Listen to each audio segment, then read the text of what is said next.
नमस्कार। आज हम बात करेंगे बेटियों की। जी हाँ, बेटियां दोनों कुलों की आन बान और शान होती है।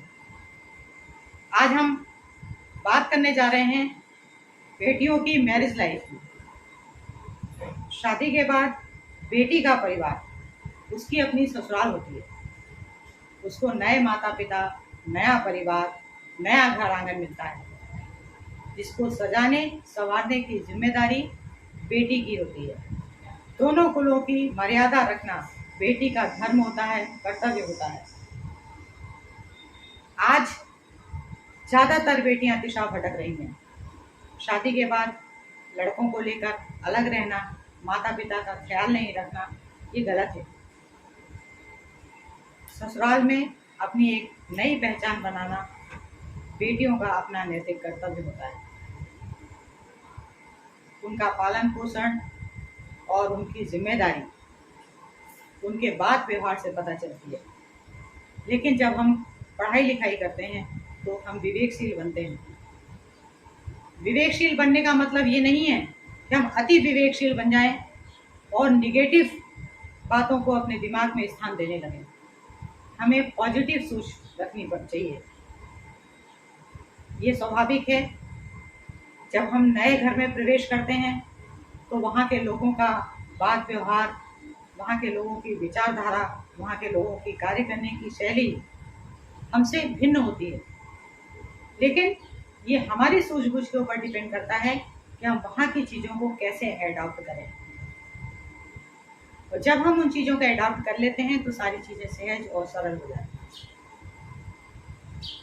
हर चीज़ को वक्त चाहिए, रिश्तों को भी वक्त चाहिए। समय हर चीज़ को परिपक्व बनाता है। तुरंत डिसीजन किसी भी बात का नहीं लेना चाहिए। मैं सीख इसलिए दे रही हूँ कि आज हम ज़्यादातर देखते हैं बेटियाँ ससुराल गई, ससुराल से घर आकर के बहुत सारी नेगेटिव चीज़ों को अपने दिमाग में पाल लेती हैं और दूसरे लोग जो उनको सलाह देते हैं वो सलाहें उनके ऊपर हावी हो जाती हैं। वहाँ हमें ये सोचना होगा कि सामने वाला व्यक्ति हमें ये प्रेरित करने की बजाय कि तुमको अपने घर को देखना है, ना करके निगेटिव चीज़ों को ज़्यादा हमारे दिमाग में हावी होने दे रहा है। ऐसा क्यों? हमें अपने आप से तर्क करके हर चीज़ को तथ्यों की कसौटी पर कसना होगा। सब स्थितियां समान नहीं होती। हर स्थितियां हमारे अनुकूल नहीं होती, उन्हें अनुकूल बनाना पड़ता है। महिला रीढ़ की हड्डी होती है एक परिवार का। अगर रीढ़ की हड्डी कमजोर हो जाए, टूट जाए तो परिवार टूट के बिखर जाता है। हमें संबंधों को बनाने की बात करनी चाहिए, संबंधों को मजबूती देने की बात करनी चाहिए, ना कि परिवार को तोड़ने की और बिखेरने की। कुल की मान मर्यादा सब हमारे हाथों में है। अगर हम किसी के घर जाकर के उसका परिवार तोड़ने की बात कर रहे हैं, अगर हम उसके घर जाकर के हर व्यक्ति अपने एक सपने देखता है। बेटे को लेकर अपना सपना देखता है, बेटी को लेकर के माता पिता ये सपना देखते हैं कि हमारी बेटी हमारे कुल का नाम रोशन करेगी। और वो नाम रोशन तब होता है जब हम अपने मायके की मान मर्यादा और इज्जत को लेकर के जब किसी दूसरे के घर में जाते हैं तो वहाँ पे उस मान मर्यादा और इज्जत का ख्याल रखते हुए उस परिवार की मान मर्यादा और इज्जत को उसमें समाविष्ट करने की कला हम में होनी चाहिए।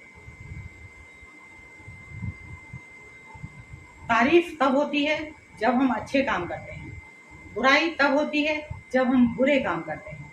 इसमें कोई तारीफ की बात नहीं है कि हम किसी के घर गए और अपने हाथ पैर ही ना चलाएं और सोचें रानी महारानी बनकर बैठ जाएं। ऐसा नहीं है। हमेशा अपने कर्तव्य को, हमेशा अपने कर्म को प्राथमिकता देनी चाहिए। अच्छे कर्म करोगे अच्छा परिणाम मिलेगा, बुरे कर्म करोगे बुरा परिणाम मिलेगा। एकता जीवन में बहुत ज़रूरी है। परिवारों में एकता बहुत ज़रूरी है। सामने वाला अगर आपको टाइम नहीं दे पा रहा तो क्यों नहीं दे पा रहा, इस पे विचार करने की आवश्यकता है। धारणा बनाने की नहीं कि सामने वाला व्यक्ति तो हमें टाइम ही नहीं दे रहा, जरूर कहीं कोई बात होगी। मतलब निगेटिव चीज़ों को तो हावी होने ही मत दो। हमेशा पॉजिटिव सोच रखो। अगर आपको कोई चीज़ पसंद नहीं आ रही है तो बातचीत से और आपस में तर्क करके, और वो भी प्यार से तर्क करके, एक दूसरे को समझा जा सकता है। ऐसा नहीं है कि अगर हम अपनी बातों को, जो चीज़ हमें अच्छी नहीं लग रही, उसे प्यार से सामने वाले को समझाएंगे तो समझेगा नहीं। बहुत रेयर केस में ऐसा होता है कि लड़कियां जब अपनी ससुराल जाती हैं तो उन्हें वहाँ पे एक नौकरानी समझ लिया जाता है, उसकी बातों को तवज्जो नहीं दी जाती है, उसकी बातों को कोई सुनने को तैयार नहीं होता। ये बहुत रेयर केस में होता है। और अगर ऐसा होता है तो बहुत समझदारी से अच्छे व्यक्ति को मध्यस्थता के लिए बीच में लाना चाहिए और अपने परिवार को बचाने का प्रयास करना चाहिए। जहाँ तक कोशिश हो, हर संबंध को बचाने की बात करनी चाहिए, हर संबंध को निभाने की बात करनी चाहिए, अपने आप को टार्चर करते हुए नहीं, खुशियों के साथ। हम बहुत सारी चीज़ों को अपने अनुकूल बना सकते हैं। अगर कोई गलत सोच रहा है तो उसकी सोच को पॉजिटिव कर सकते हैं, और फिर अगर नहीं सोच उसकी सामने वाले की पॉजिटिव हो रही तो फिर उसको उसके हाल में छोड़। लेकिन कोशिश आखिरी दम तक करनी चाहिए।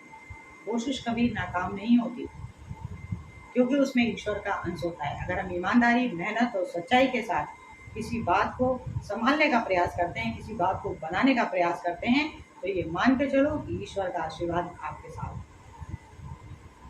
विवाह एक ऐसा संबंध है जिसे ईश्वर तय करता है, हम तय नहीं करते।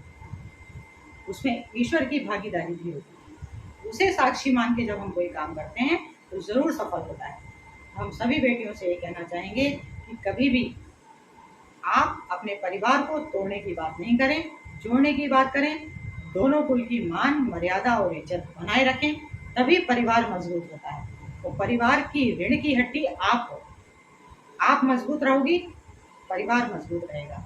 जब हमारा परिवार मजबूत रहेगा तो हमारा समाज मजबूत रहेगा। हमें आज आवश्यकता हमारे समाज और परिवार को मजबूती की है, जिसे बेटियों के अलावा और कोई नहीं कर सकता। तो अपनी उपयोगिता को समझो। ईश्वर ने आपको बेटी बना के संसार में भेजा है। अपने कर्तव्य को समझो। उस कर्तव्य की पूर्ति के लिए आपको जो भी करना पड़े, पॉजिटिव काम